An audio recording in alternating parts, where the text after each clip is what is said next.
This is Empire Talks Back. I'm Wallace Allen, emanating from the city of San Bernardino, California, the center of the universe.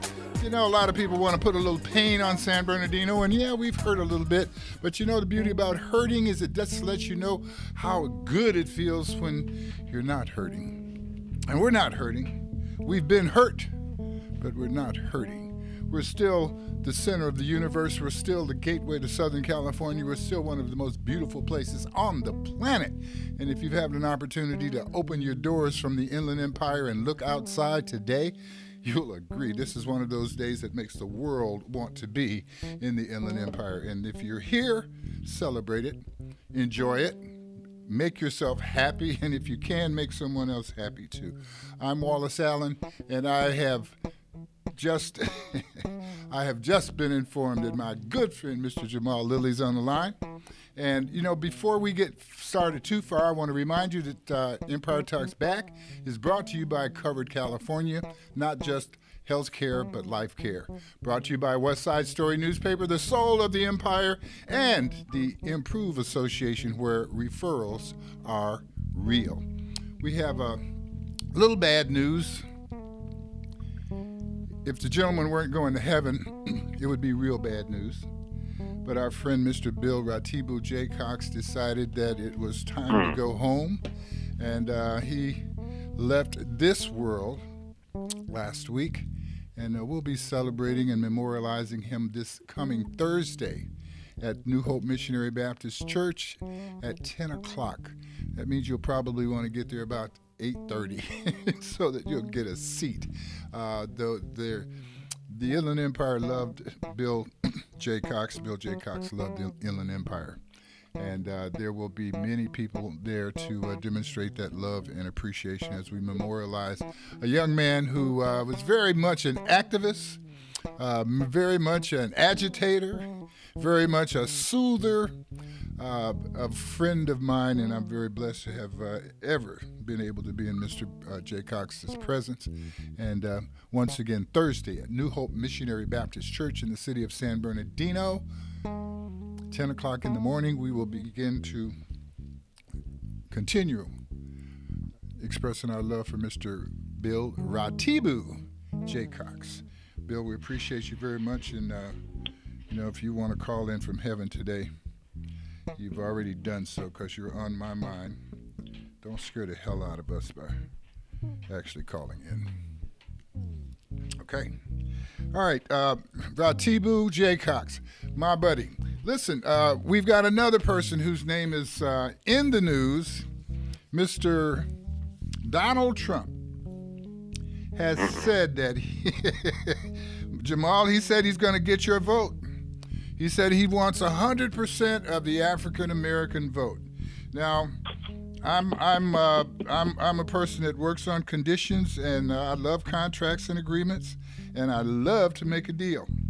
My question is, what kind of deal would you need to cut with Donald Trump in order to feel comfortable about voting for him? Now, I'm not making that a joke. I'm trying to find out, you know, does anyone have a plan that they think utilizing Mr. Trump's great resources, tremendous ego, and ability to make a deal, to put together a plan that you think others might benefit by enough that you could stump for Trump? That's the question. That's one of our questions of the day. We, of course, will, discuss a few other things. One, that San Bernardino is not terrorized by a little repeat terrorism. We've lost some people. We do that all the time. Certainly, whenever it occurs to you and your family and friends, it's a deep cut, and we've been cut deeply. But we've got much soul. We've got much blood to deliver. We've got much attitude that we're willing to put on the line to maintain our positions here in San Bernardino. We're not going to be pushed out by terrorists, whether those terrorists are economic terrorists, whether they're bullet-throwing terrorists, whether they're simply people who want to bully us around. We're not going to accept a bullying. We're not taking a little butt whipping lightly, and we are going to fight to maintain our position in this wonderful, wonderful location called San Bernardino. So, Mr. Lilly. Yes, sir. You've had a chance, a couple of seconds, to think about the offer. You've heard Mr. Trump say that he wanted 100% of the African-American vote. When you heard him say that, what was your first impression? What was your initial reaction? Well, the first thing that I thought about was, at least he's not referring to us as the blacks, which is what he's been doing almost the entire time. At least we've now stepped up to be African Americans. Well, you know what? I said African Americans. When you come to think about it, he did say he was going to get 100% of the black vote. Hey, I don't want to get super caught up in the what do you call me, as long as it's for dinner kind of stuff, but... Well, right. What I was really saying there is he does refer to us with these offhand type of euphemistic statements and reference terms, and, all of a sudden, he's focusing.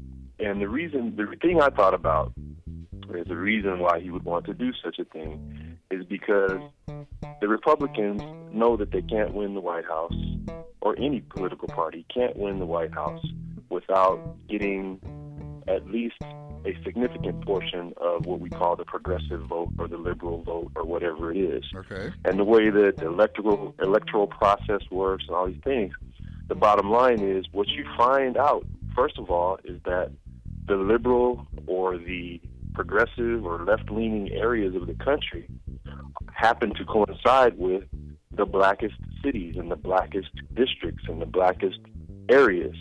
And a lot of those cities are major prizes in the political game. A lot of those districts are major prizes. And can in carry order it. for you to win the state, you have to win those districts in those major cities. Mm-hmm. Places like Atlanta, Detroit, places surprisingly in Connecticut and, certain districts in Ohio. Right. These key states, you've got to win these districts. So he's reaching out from that standpoint, and it's a good strategic piece of rhetoric.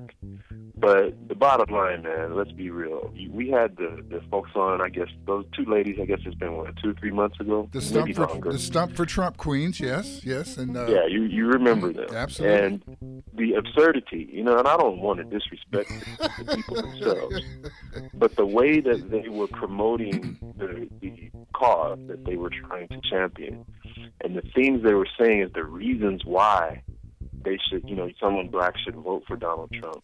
It all boiled down to, throw the bums out type of rhetoric. Right. Let's get something new in there. And then the rest of it was just celebrity worship. Well, and plus, this personality. This is how mad I am. What I thought, just to answer your question, what I thought is that if this is what we're talking about and the black electorate is reflective of that level of ignorance, he's got a chance, unfortunately, to sway us to the hero worship and the celebrity worship that a lot of us tend to gravitate toward, and do something new, something different, and all that kind of thing. He could possibly pull it off just from that standpoint, because a lot of our electorate, black, white, anything else, is caught up in that type of dynamic where they just want to throw the bums out and, hey, this is a name I know and it can't be worse than what we already have. And with the type of money and the type of impressions that he could put on people repeatedly with the ads and all the media hype and all of that,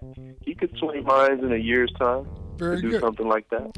Well, stranger things have happened. We had Arnold Schwarzenegger as the California governor. What'd you call me? Oh, okay. Schwarzenegger. Right. I think it's time for a short break. My ears are not working too well. We're going to take a real short break. This is Empire Talks Back. I'm Wallace Allen. I'm speaking with Jamal Lilly, our great intellectual elevator. I've asked him a question, and he's dodged it, the answer, through the first segment, which is, what would it take for you? No, you asked me what did I think. Okay. I didn't get to that part yet. Okay, as we come back, we're going to ask Mr. Lilly, what would it take for him to vote for Trump? What would Trump have to agree to do to become the subject of Mr. Lilly's endorsement for president, or mine or yours? Because once he makes up his mind, he's going to have to convince the rest of us too. Because our videographer, Mr. Tafase, has a look on his face that looks like he's standing in the sewer, and there's a smell that he just can't understand. We're going to take a short break. We'll be right back. This is Empire Talks Back. I'm Wallace Allen, and please don't leave. Come back. Let's find out what it takes for you to be able to comfortably stump for Trump.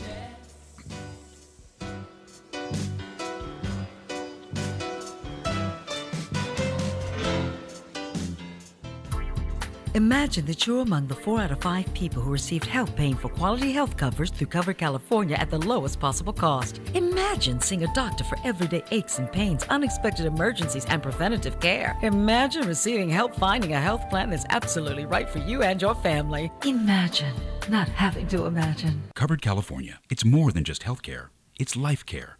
Visit coveredca.com to find free, local, in-person help or enroll online by December 15th to have coverage by January 1st. Publish your legal notice in WestSide Story newspaper. For the best service and the best rates, call 909-384-8131. Publishing legal notices in the city and county of San Bernardino since 1990. WestSide Story provides friendly expert service. Call 909-384-8131 to benefit from budget-friendly rates. Whether a fictitious business name, a name change, a divorce summons, or any other legal or public notice, call WestSide Story newspaper 909-384-8131. 909-384-8131. That's 909-384-8131. KCAA, where every day is a great day. KCAA, Loma Linda.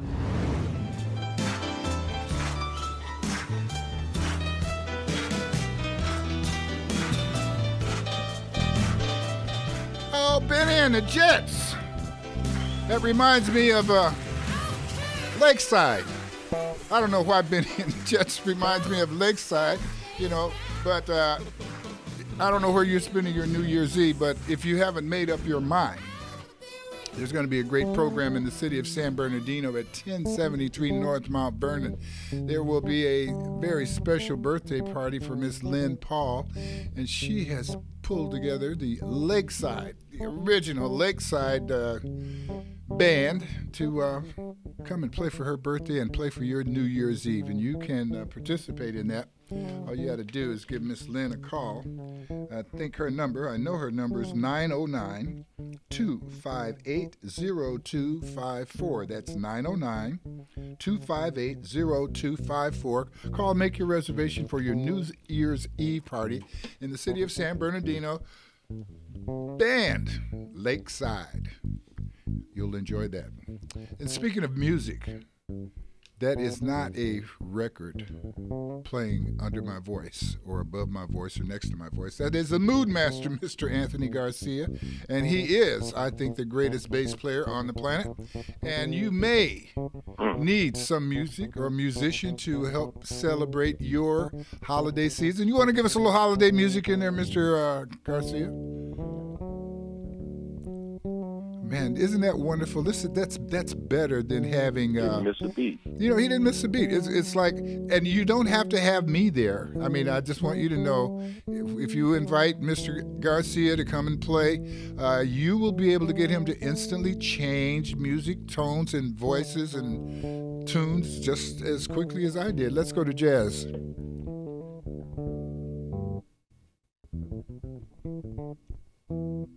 See? Just like that. Anthony Garcia, the Mood Master. Now, put us in the mood, Mr. Mood Master, to hear the great explanation coming from our friend Mr. Jamal Lilly regarding the potential of voting for and stumping for Mr. Donald Trump. What would it take? What would it take? First of all, Wallace, yes. You know what, man? I want to make sure I say this.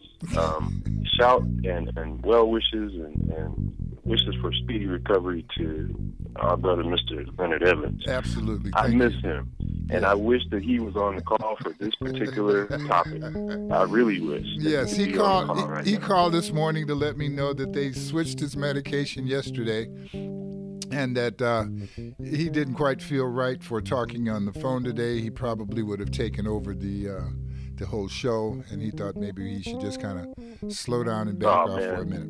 But you're right. We would love to have his. Matter of fact, we probably need to continue this conversation into next week. But at this point, we no longer want to give you any reason to delay in your presentation here.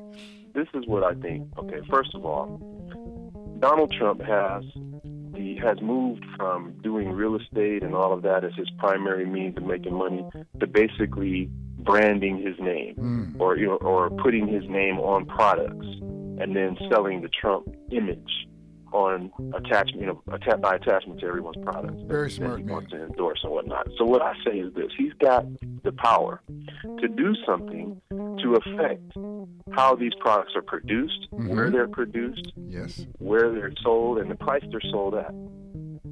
The bottom line is he could mimic a successful business model that we're starting to see. But there's a company called American Giant. They're not the only ones, but they're a good example.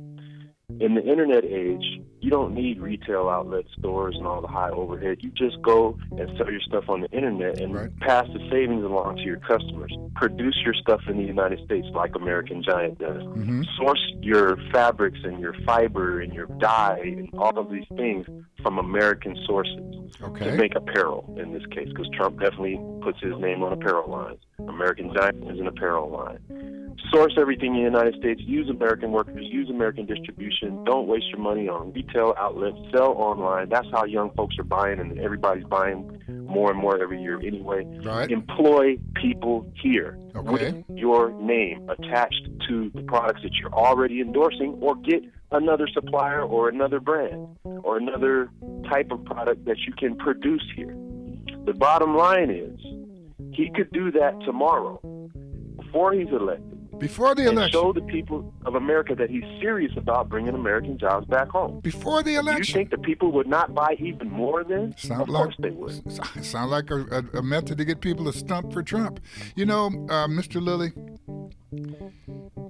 when I asked that question to myself, the ultimate goal was to say, well, whatever answer one would provide to Trump, whatever solution or whatever negotiation you would put before Trump would actually have to be a good business plan, regardless of whether it was presented to Trump or not. It would represent a plan of action that America could benefit from.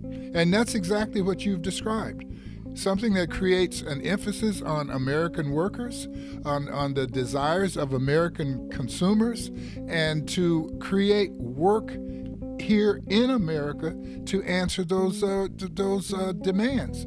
And whether Trump does it, or whether Clinton does it, or whether Jamal Lilly does it, or whether Mitchell Young puts the team together, I think that's the direction we've got to go. And you know, the hard part about it is, Mr. Lilly, I've asked at least 25 people personally, what is it that Mr. Trump could do? What is it that you could come up with to negotiate with Trump that would, if he agreed to do it, would make you be willing to stump for Trump? And Mr. Lilly, I'm as usual impressed with you, because you're the first person who has not just said, oh, ain't nothing in the world. Oh, no. I ain't voting for Trump. I don't know how to say. You know, wait a minute.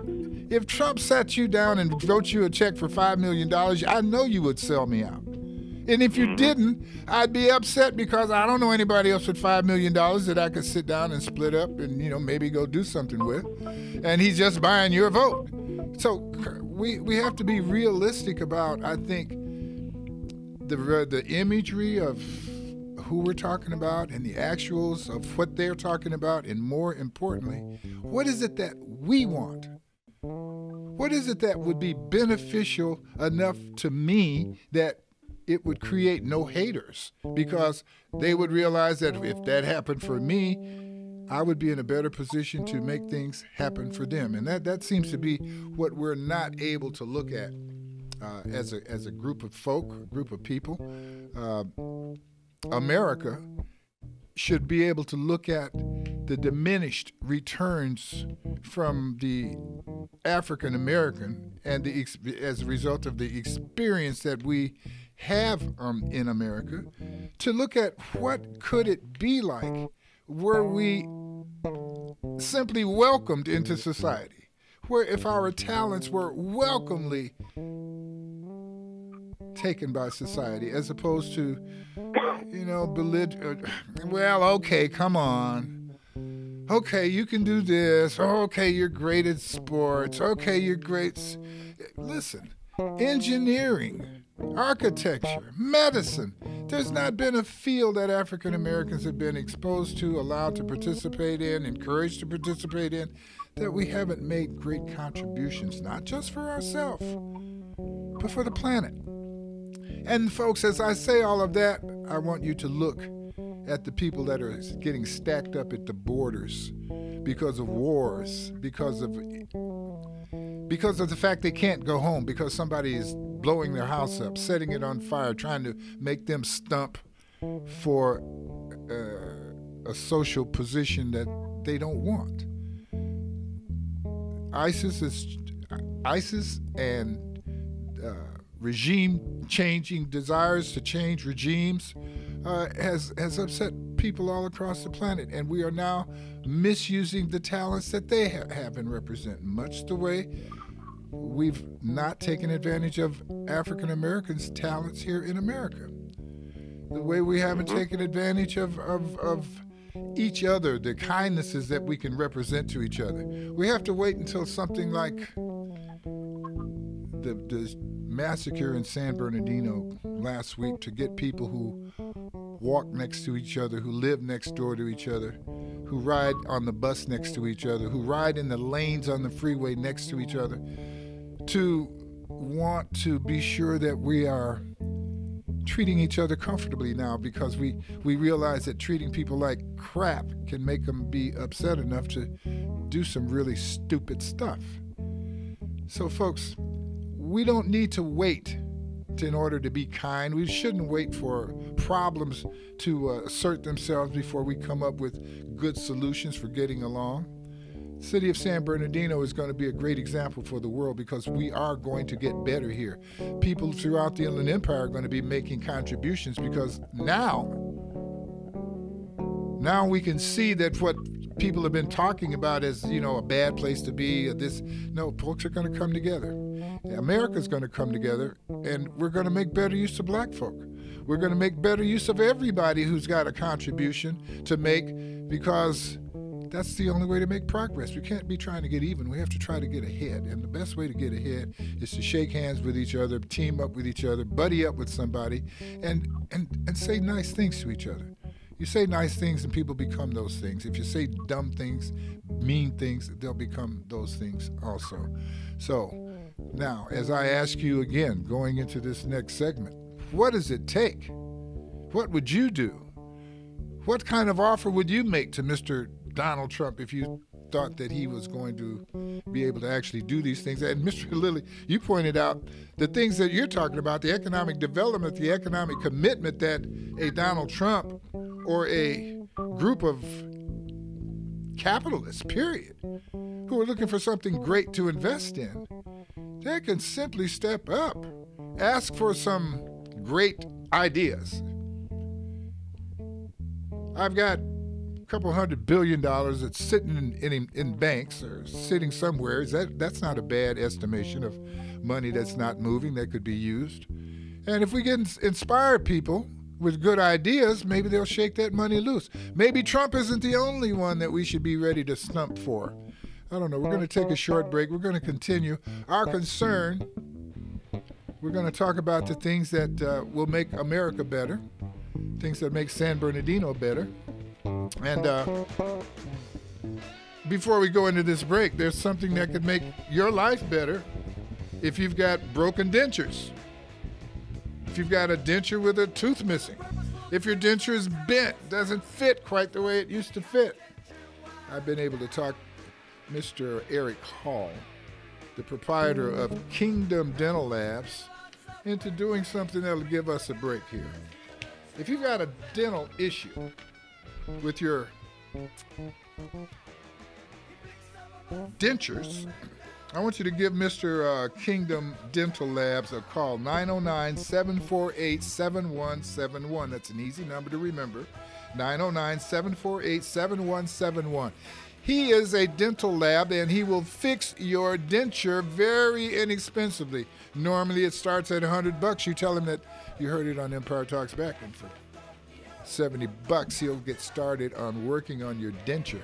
Go to your dentist and have your dentist tell you how much it's going to cost to have him send it over to Eric for you. It'll cost a minimum of $200 for them to get involved. So give Eric Hall a call, 748-7171, area code 909, and give him a chance to work for you. I believe you will be very, very happy. You'll end up stumping for Eric. This is Empire Talks Back. I'm Wallace Allen. We'll be back right after this short break.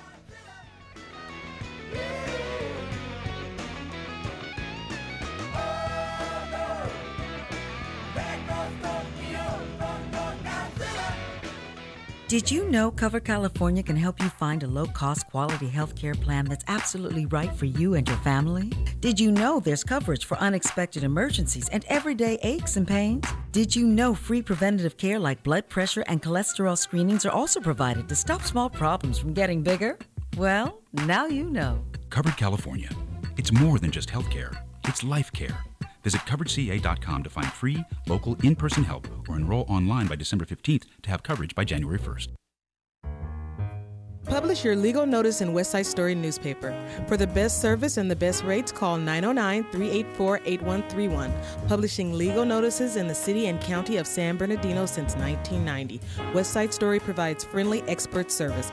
Call 909-384-8131 to benefit from budget-friendly rates. Whether a fictitious business name, a name change, a divorce summons, or any other legal or public notice, call WestSide Story newspaper, 909-384-8131. 909-384-8131. That's 909-384-8131. You're listening to KCAA, your good neighbor along the way.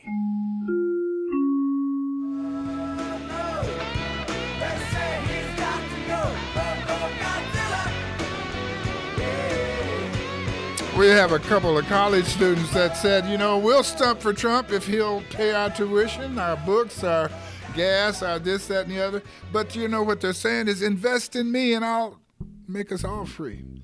Not a bad idea, not a bad thought. Mr. Lilly, as we look at the issue with the immigrants, the people that are, you know, these are talented folks. They're just, some of these people have put money up to escape the mayhem in their home countries.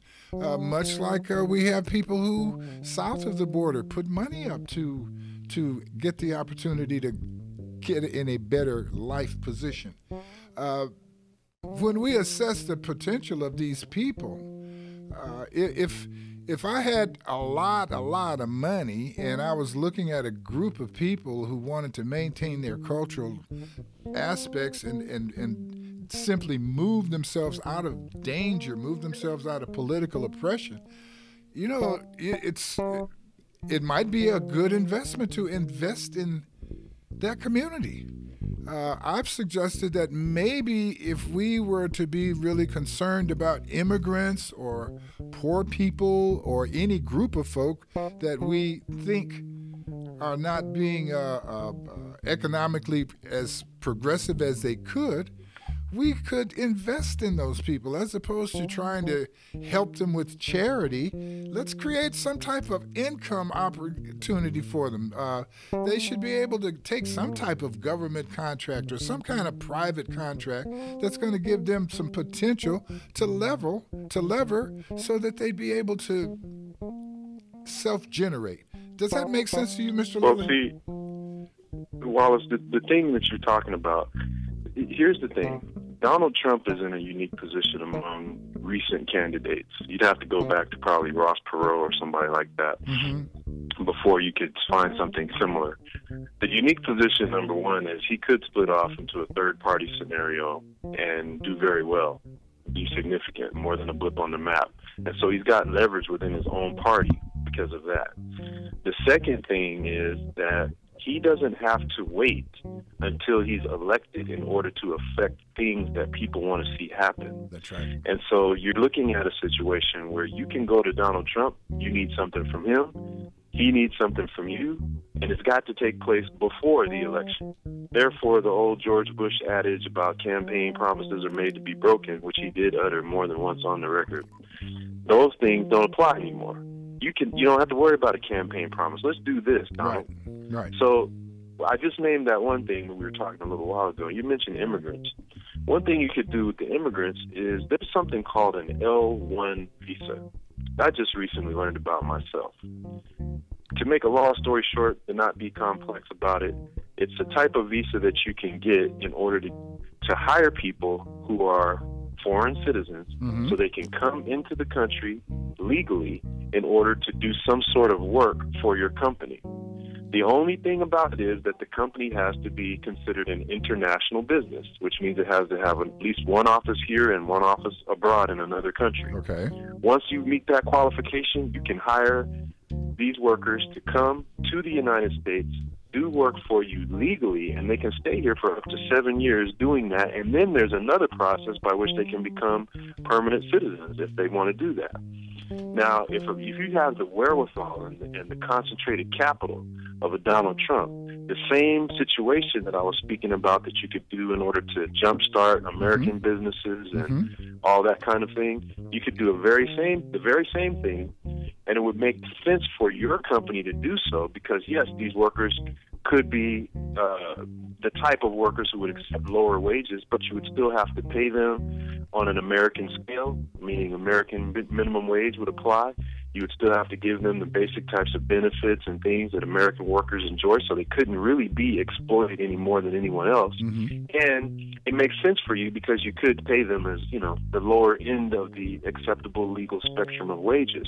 But you would have eager workers who would have an incentive to do right, an incentive to be ultra productive in order to stay here on a permanent basis. And you would score huge points with all the people that think that you hate those brothers and sisters that exist south of our borders. That's right. That we call Latinos and Latinas. That would be something that could be done right now with the power that he has right now. Nothing else needed. Just get these workers signed up on L1 visas, have them working for you in your factories, building and producing the items that you've lent your brand name to, and selling and making those things here in America to benefit American people and benefit the American tax base. All this stuff could be demonstrated, even on a pilot project level now. And quite frankly, whether he or any group of people who wanted to take advantage of the same scenario we're describing, because it's simple investment. We're using Donald Trump as the excuse to discuss what is good for America, regardless of who provides it. Economics, well, it's economics, stupid. It's the economy. Making people have the ability to have a decent life quality is important. But the same solution that we're talking about for getting people to stump for Trump is the same thing that would help deal with the immigrants. It's the same thing that would reduce some of the tensions in our cities that have our police so afraid because they know how upside down the treatment has been for young black men that the police walk around afraid, so afraid that even when a black youngster walks away from them, they are so afraid that they need to shoot him. They did it in Long Beach again last night. The man walking away, they said he had a gun,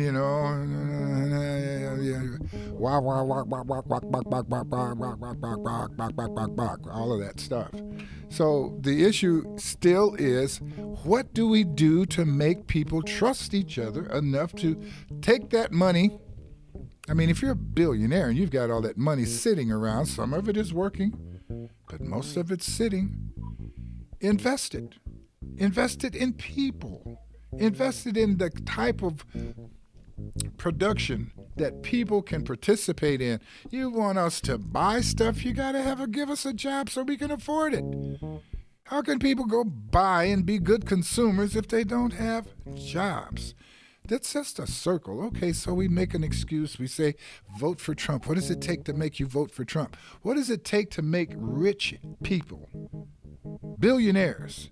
Now, Mr. Trump has come out and demonstrated his leverage, Wallace. Well, it takes leverage. And I'm thinking it takes some convincing. It takes some loosening up somewhere. Now, Trump has bragged that, I can get my buddies to come put up some money and we can, and I'm thinking that makes a lot of sense.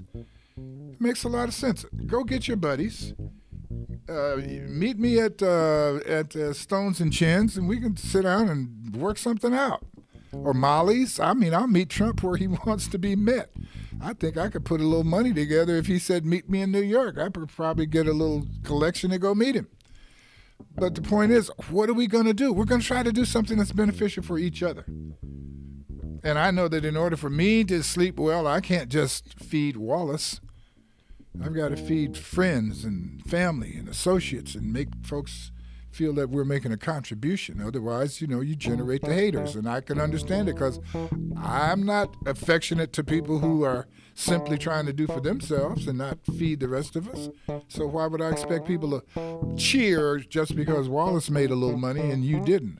So we all have to, realize that we're in this boat together, and there's enough space on the oar for us all to put our hands and row. But we have to figure Wallace, out the things to do. You know as well as I know that power concedes nothing without a demand. You can't just rely on the benevolent spirit of people who have enough material resource to insulate themselves from the realities that the rest of us face. That's true. You have to have some leverage point. You've got to have something that they need from you with urgency so that the solution can be brought with immediacy. You have to get to a point where the people that have the capital are compelled to act without delay on what you're trying to bring about. You can call it a demand, but you don't necessarily have to demand it in a belligerent way. Mm-hmm. You have to say, look, I know you need this from me, and there's a time constraint on when you need to deliver something to you. Therefore, I have a time constraint on when I need you to deliver something that I am going to benefit from. That's what you have with Donald Trump that you don't have with just the run-of-the-mill Warren Buffett. I mean, none of them are run-of-the-mill, of course, but you know what I'm saying? Your garden variety billionaire. Right. You don't have that type of leverage with them because they're going to make their money and get what they want irrespective of any kind of time constraint. Even though Donald Trump needs your votes in the primaries and then needs your votes in the general election. Right. So there's a time constraint, and you've got leverage there. So with his primary, he's making enough moves that if he were to win the candidacy, he will have put enough heat on himself that he needs to do something with people that were not in that Republican core. So I understand, and you're absolutely right about that point of leverage. Mr. Buffett and several other billionaires have said that they want to give away their money, and they're having a problem giving away their money. I don't know if it's because they want to give it to a situation that's not going to generate more money and become self-sustaining. I'm not sure. But I'd like to have a meeting with them too. Man, if anybody can get them to join us on the radio, even a call in, I'll show you how to make a deal real quick. Real quick. I don't know exactly how it would work on their side, but I'm giving up everything over here. As a matter of fact, I'm giving up a little of your skin, Jamal, a little of Joe's, and everybody here in the studio, if I can make a deal that's going to help us make the kind of contribution to the planet that we know we can make. We're going to take a short break. This is Empire Talks Back. I'm Wallace Allen. When we come back, we're going to continue our effort to solve the problems of the world and to do it in a way that makes you smile and grin and want to get in. We'll be right back.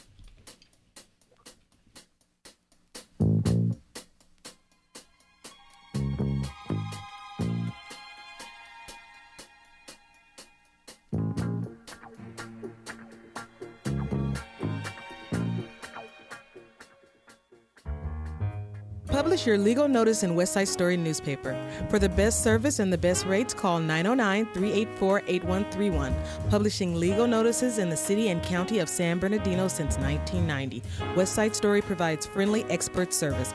Call 909-384-8131 to benefit from budget-friendly rates. Whether a fictitious business name, a name change, a divorce summons, or any other legal or public notice, call WestSide Story newspaper 909-384-8131. 909-384-8131. That's 909-384-8131. KCAA.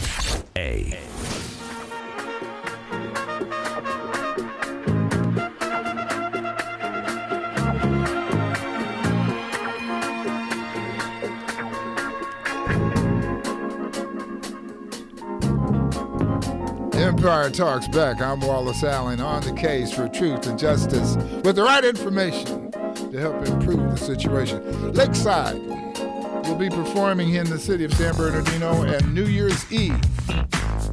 If you would like to participate and be at that show, give Miss Lynn a call at 909-258-0254. That's 909-258-0254. Join LSSTLK in the city of San Bernardino for New Year's Eve. They'll be performing at 1073 North Mount Vernon. It's going to be a fantastic journey. You want to get there. Ow.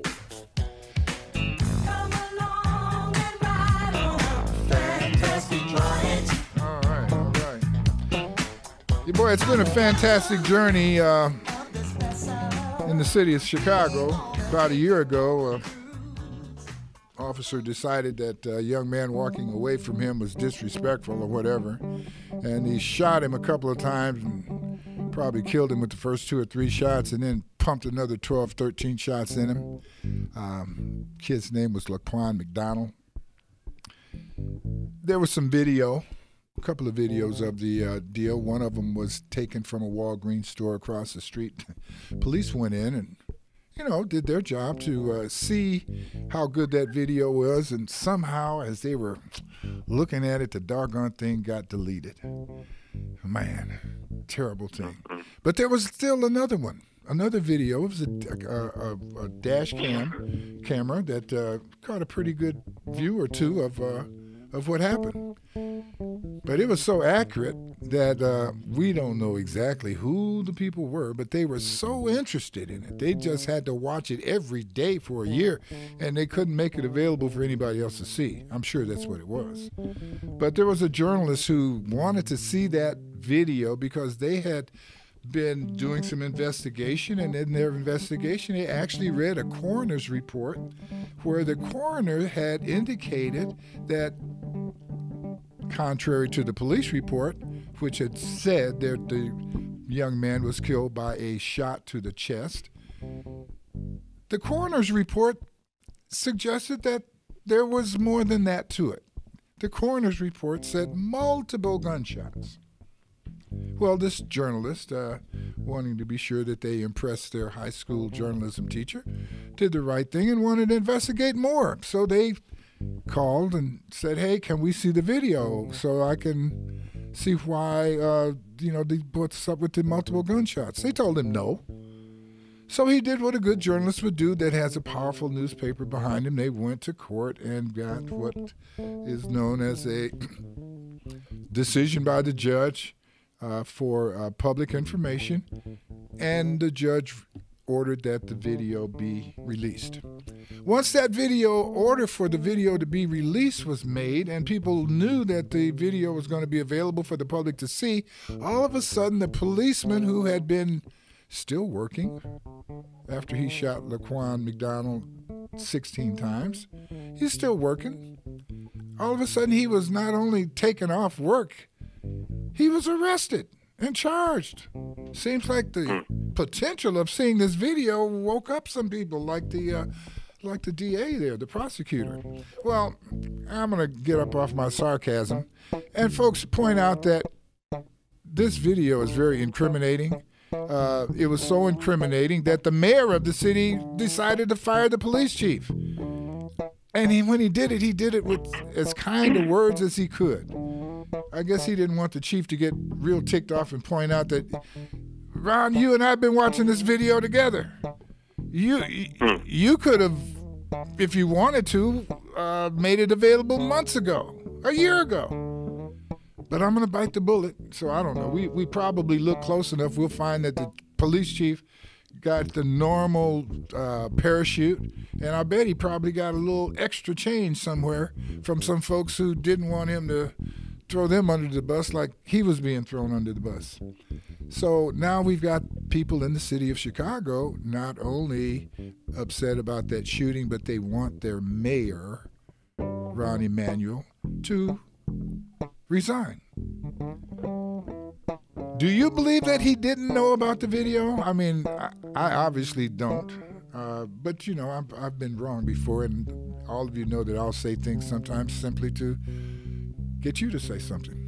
So let me ask this. Mitchell Young, do you think that the mayor of Chicago innocently, do you think he knew about the video before he released it?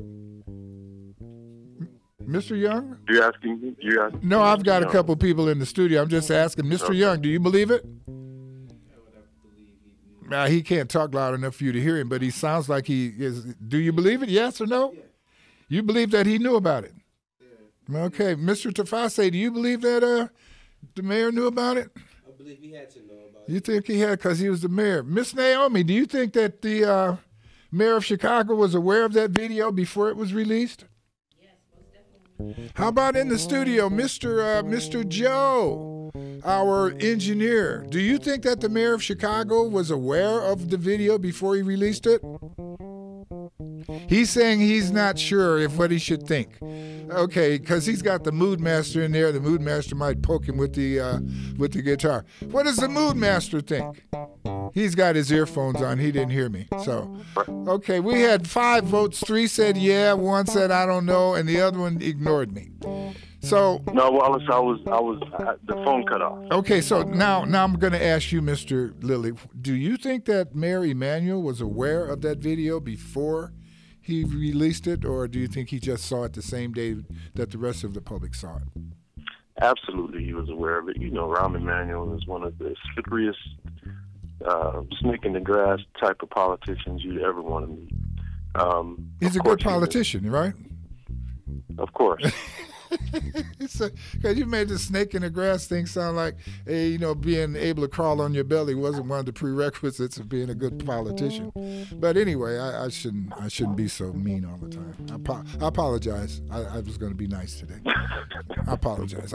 Mayor, you apologize for the video. I apologize for accusing you of being a really good snake, just an average one. Okay. Even if he didn't know, Wallace, ahead of time, just to add this 10 seconds or less, even if he didn't know, it happened on his watch, not the police chief's watch. Right. And there were rumblings that he ignored for a long time. He should have been more vigorous about investigating so that he would have known. He's supposed to know. Right. And he didn't. That's even more of an excuse to get rid of him, or a reason, not an excuse to get rid of him. Boy, you took those words right out of my mouth. I appreciate that. They weren't tasting that good. They've been there a long time. He needs to straighten up.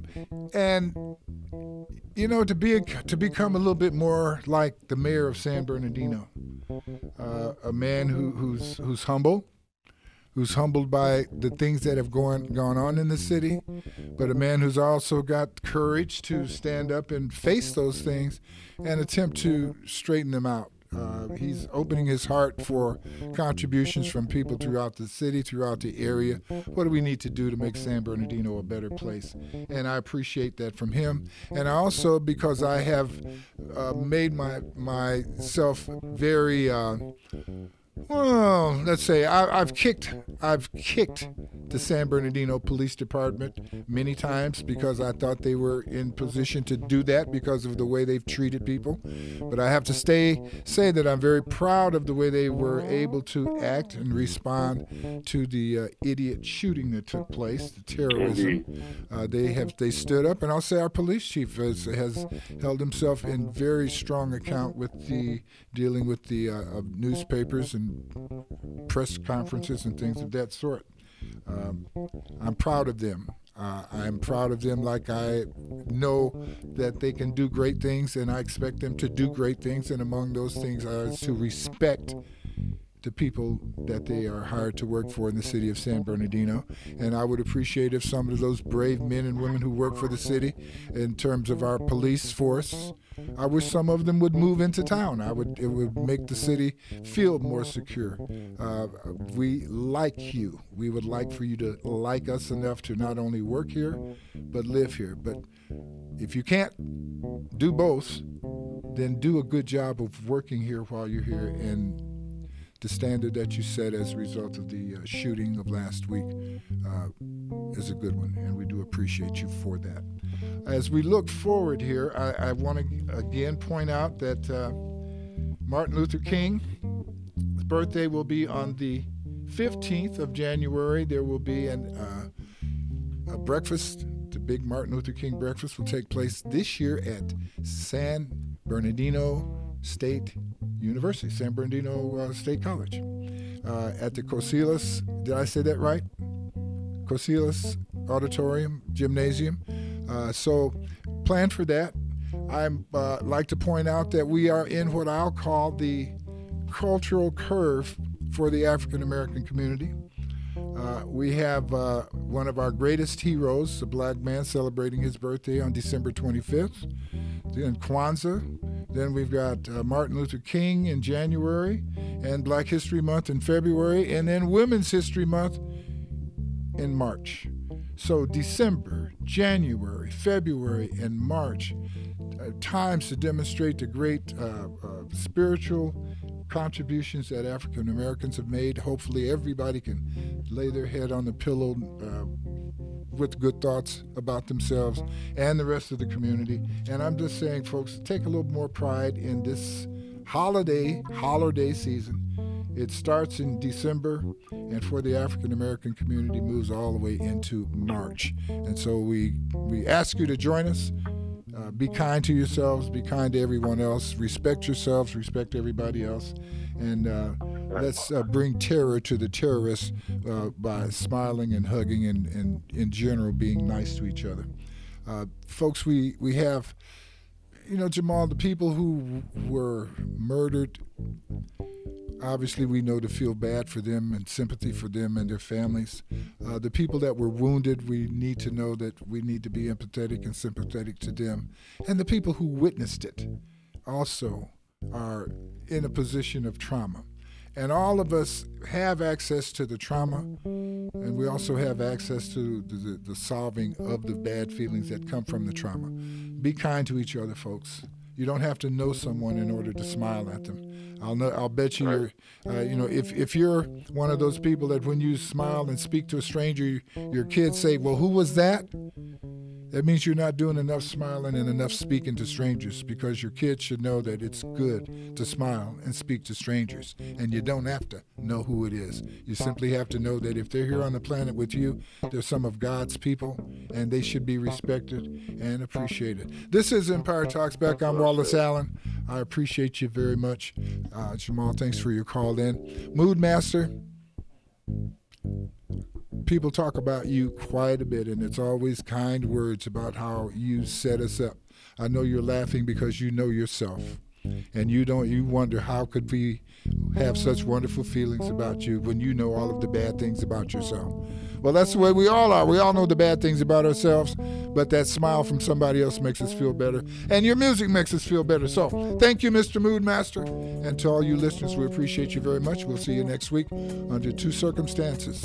One, if the good Lord's willing. Two, if the creek don't rise. Remember, Empire Talks Back is brought to you by Covered California, not just health care, but life care. We'll see you next week. Thank you.